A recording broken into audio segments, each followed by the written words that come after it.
मत घबराओ, खुदा की शान बाकी है, अभी इस्लाम जिंदा है, अभी कुरान बाकी है। और ये नफरती लोग क्या समझते हैं जो तुमसे रोज उलझते हैं, अभी तो करबला का आखिरी मैदान बाकी है। मेरा नाम है डॉक्टर अमितेश पांडे। अब्दुल पांडे नहीं ना है? मेरा एक मिनट, क्या बोले आप? हमसे बड़े हिंदू हैं आप, हमसे बड़े सनातनी हैं आप। बताइए हमारे धर्म का क्या नाम है? हमारे धर्म का क्या नाम है? धर्म का क्या नाम है? देखिए बकैती नहीं, आपने धर्म पे वार किया, बताइए धर्म का क्या नाम है? मुसलमान से बड़ा देशभक्त कोई नहीं है अभी इस देश में। आप एक बात बताइए, हमारे देश का जो मुसलमान है वो 5 वक्त की नमाज पढ़ता है, और जब वो 5 वक्त की नमाज पढ़ता है ना तो वो 5 वक्त नीचे झुकता है और भारत की मिट्टी को चूमता है।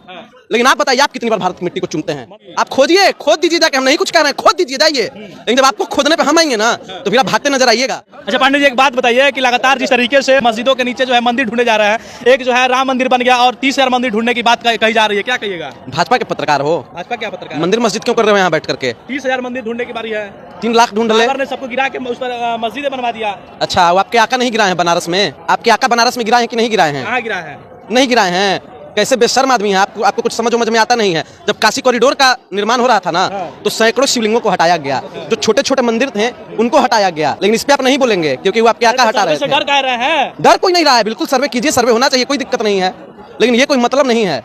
आप बताइए पिछले बार 2 बार सर्वे हुआ ना वहाँ पे, संभल में जब पहला सर्वे हुआ तो किसी प्रकार की कोई घटना क्यों नहीं घटी? मुसलमान नहीं जान रहे होंगे, पत्थरबाज लोग हैं, पत्थर चलाने लगते हैं। आप नहीं है पत्थरबाज, आपका क्या नाम है? सुनिए, देश के मुसलमानों को पत्थरबाज आप कह रहे हैं, आप उनसे ज्यादा बड़े वाले देशभक्त हैं। पत्थर कौन चलाता है? पत्थर जो चलाता है वो लफुआ होता है, जो पत्थर चलाता है वो लफुआ होता है, उसका कोई कौम नहीं होता, कोई धर्म नहीं होती, कोई जात नहीं होती। और जहां तक आप मुसलमानों के देशभक्ति पे शक कर रहे हैं ना, आप एक बात बताइए, आपका जो भी नाम हो मुझे नहीं पता, लेकिन मुसलमान से बड़ा देशभक्त कोई नहीं है अभी इस देश में। आप एक बात बताइए, हमारे देश का जो मुसलमान है वो 5 वक्त की नमाज पढ़ता है, और जब वो 5 वक्त की नमाज पढ़ता है ना तो वो 5 वक्त नीचे झुकता है और भारत की मिट्टी को चूमता है। लेकिन आप बताइए आप कितनी बार भारत की मिट्टी को चूमते हैं? मंदिर को तोड़ के चूमता है। मंदिर को तोड़ के चूमता है बेहुदा आदमी। अब तुम नमाज पढ़ने पे रोक लगाओगे किसी के, नमाज पढ़ने पे रोक लगाइएगा, इबादत करने पे रोक लगाइएगा आप किसी के भी। सुनिए, मंदिर मस्जिद बने ना बिगड़े, सोन चिड़ैया बनी रहे और देश की जनता भाड़ में जाए, अपन सत्ता बनी रहे, यही भाजपाइयों का काम है और भाजपा के कुछ पत्रकारों का काम है। बाकी मंदिर खोदना बाकी है, आप खोजिए ना, आप खोजिए, खोद दीजिए जाके, हम नहीं कुछ कह रहे हैं, खोद दीजिए जाइए। लेकिन जब आपको खोदने पे हम आएंगे ना तो फिर आप भागते नजर आइएगा। इतना आसान है खोद देना किसी को भी? आप धार्मिक स्थल के विषय में इस प्रकार का बयान कैसे दे सकते हैं? क्या दिक्कत है? कानूनी कार्रवाई देश के कुछ पत्रकारों पे भी होनी चाहिए जो महंगाई, बेरोजगारी, भ्रष्टाचार इन सभी से हट करके मंदिर और मस्जिद दिखा रहे हैं दिन भर। आपको ये नहीं समझ में आ रहा कि महाराष्ट्र में जो चुनाव हुआ था, ईवीएम का जो मुद्दा था उसको दबाने के लिए इस प्रकार की घटनाएं सामने आ रही हैं, लेकिन आप इस पर कुछ नहीं बोलेंगे। सुप्रीम कोर्ट का आदेश था। सुप्रीम कोर्ट का क्या आदेश था? सुप्रीम कोर्ट का आदेश था जांच करने के लिए। कितने पन्नों में आया था आदेश? आपने पढ़ा है आदेश को? सुनिए, डिग्री क्या है आपकी? पुलिस ऐसे चल रही है। साहब की तरह आप डिग्री नहीं दिखाएंगे। अगर आप साहब की तरह डिग्री नहीं दिखाएंगे तो मैं भी अपनी डिग्री नहीं दिखाऊंगा। मेरा नाम आपको पता है पहले? अमितेश पांडे है। नहीं, मेरा नाम है डॉक्टर अमितेश पांडे। अब्दुल पांडे नहीं ना है? मेरा एक मिनट, क्या बोले आप? अब्दुल पांडे नहीं ना है? अब्दुल पांडे कहाँ से आ गया? पांडे आपको सरनेम दिख रहा है कि नहीं? कौन कह रहा है? आप तय करेंगे। हमसे बड़े हिंदू हैं आप, हमसे बड़े सनातनी हैं आप। बताइए हमारे धर्म का क्या नाम है? हमारे धर्म का क्या नाम है? धर्म का क्या नाम है? देखिए बकैती नहीं, आपने धर्म पे वार किया, बताइए धर्म का क्या नाम है? हमारे धर्म का क्या नाम है? सत्य सनातन वैदिक धर्म। और सत्य सनातन वैदिक धर्म को मानने वाला व्यक्ति अमितेश पांडे। अमितेश पांडे एक सनातनी ब्राह्मण आदमी है, हिंदू आदमी है। और खबरदार अगर आपने धर्म और जात की बात की, तिलक और कलावे पे बात की, मैं बर्बाद कर दूंगा। मैं ठीक आदमी नहीं हूँ, पहले आपको बता रहा हूँ। 30,000 मंदिर जब खोजे जा रहे थे, क्या विरोध कर रहे हैं आप? कौन विरोध कर रहा है? विरोध कर रहे हैं? मंदिर खोजने का कोई विरोध कर रहा है? हमसे बड़े पुजारी हैं आप। देखिए भगवान बाबा विश्वनाथ की नगरी है काशी, और आप कह रहे हैं कि वहाँ मंदिर नहीं है। अजमेर दरगाह को भी खोजा जाएगा। अजमेर दरगाह को खोजा जाएगा। आपके फूफा वहाँ पूजा करते थे ना, आपके फूफा पूजा किए हैं वहाँ। अरे हिंदू संगठन के लोग।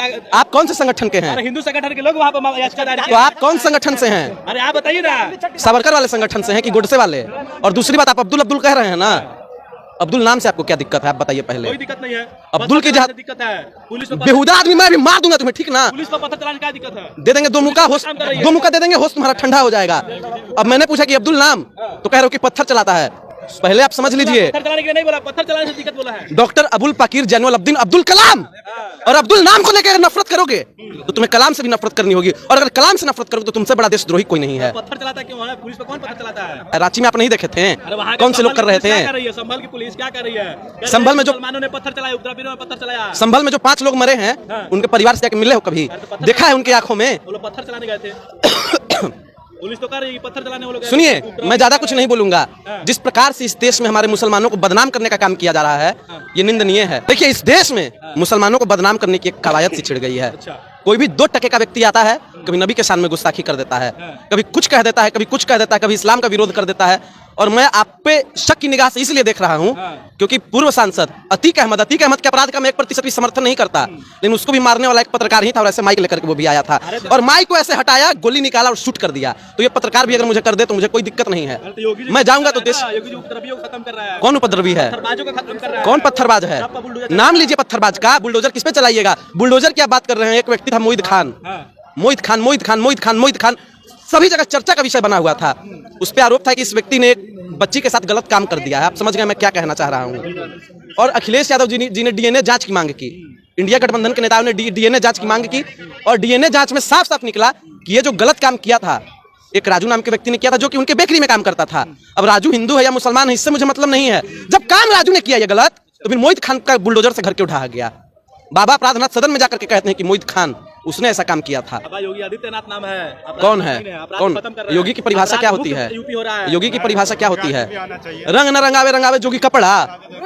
कुछ भी आपको कह देना है, कुछ भी आपको कह देना है। देखिए, जहां तक एक और बात है, देश के मुसलमानों को घबराने की जरूरत नहीं है। मुसलमानों के बारे में क्या कहिएगा इस तरीके से? देखिए, अगर मुसलमानों को अभी परेशान किया जा रहा है, उनके इबादत करने की जगह को छीनने का प्रयास किया जा रहा है। आपने देखा होगा किस प्रकार से पिछले साल दिल्ली में कैसे नमाजी मुसलमानों को लात मारने का काम किया था एक पुलिस अफसर ने। हम सभी ने वो चीज देखा था और उस समय से ही मेरे मन में ये खटक रहा था कि ये लोग पक्का इन लोगों को मुसलमानों की इबादत करने से दिक्कत है। तो मैं उन लोगों को कहना चाहूंगा कि मुसलमानों मत घबराओ, खुदा की शान बाकी है, अभी इस्लाम जिंदा है, अभी कुरान बाकी है। और ये नफरती लोग क्या समझते हैं जो तुमसे रोज उलझते हैं, अभी तो करबला का आखिरी मैदान बाकी है। आप लोग घबराइए मत, घबराने की जरूरत नहीं है। और जब भी कोई दिक्कत हो अमितेश पांडे आपके साथ है। पांडे जी खड़ा है, बिल्कुल साथ है, बिल्कुल। मैं हमेशा मुसलमानों की आवाज उठाते आया हूँ और इस देश के हर एक व्यक्ति की आवाज उठाते आया हूँ। चलिए, तो जिस तरीके से देश में माहौल बना हुआ है, इस पर आपका क्या प्रतिक्रिया है कमेंट करके जरूर बताइएगा। आप देख रहे हैं पब्लिक की आवाज और मैं हूं साहब राज।